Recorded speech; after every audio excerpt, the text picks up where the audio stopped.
कोई railway station किसी एक लड़की की वजह से बंद हो जाए, यह सुनने में बड़ा ही अजीब सा लगता है, और वो भी तब जब स्टेशन को खुले अभी महज 7 साल ही हुए हों। आपको शायद यह मजाक लग रहा होगा, लेकिन यह बिल्कुल सच है। यह रेलवे स्टेशन पश्चिम बंगाल के पुरुलिया जिले में है, जिसका नाम है बेगुनकोडोर रेलवे स्टेशन। यह रेलवे स्टेशन साल 1960 में खुला था।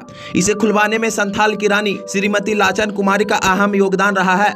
यह स्टेशन खुलने के बाद कुछ सालों तक तो सब कुछ ठीक रहा, लेकिन बाद में यहाँ अजीबोगरीब घटनाएं घटने लगी। साल 1967 में एक रेलवे कर्मचारी ने स्टेशन पर एक महिला को भूत देखने का दावा किया। साथ ही अफवाह भी उड़ी कि उसकी मौत उसी स्टेशन पर एक ट्रेन दुर्घटना में हो गई थी। अगले दिन उस रेलवे कर्मचारी ने लोगों को इसके बारे में बताया, लेकिन उन्होंने उसकी बातों को अनदेखा कर दिया। असली परेशानी तो तब शुरू हुई जब उस वक्त के स्टेशन मास्टर और उनका परिवार रेलवे क्वार्टर में मृत अवस्था में पाया गया। यहाँ रहने वाले लोगों का दावा था कि इन मौतों में उसी भूत का हाथ था।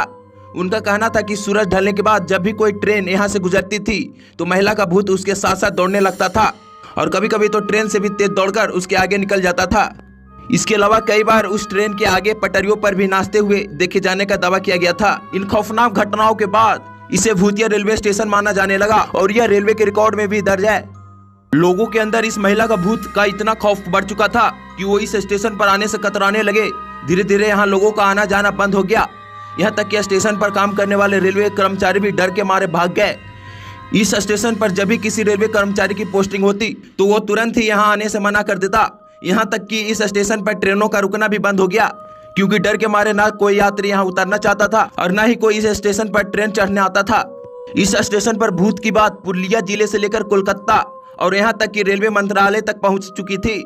यह भी कहा जाता है कि उस वक्त जब भी कोई ट्रेन इस स्टेशन से गुजरती थी तो लोको पायलट स्टेशन आने से पहले ही ट्रेन की गति बढ़ा देते थे, ताकि जल्द से जल्द वो इस स्टेशन को पार कर सके। यहाँ तक कि ट्रेन में बैठे लोग स्टेशन आने से पहले ही खिड़की दरवाजे सब बंद कर देते थे। हालांकि साल 2009 में गांव वालों के कहने पर तत्कालीन रेल मंत्री ममता बनर्जी ने एक बार फिर इस स्टेशन को खुलवाया। तब से लेकर अब तक इस स्टेशन पर किसी भूत को देखे जाने का दावा नहीं किया गया, लेकिन अभी भी लोग सूरज ढलने के बाद स्टेशन पर रुकते नहीं हैं।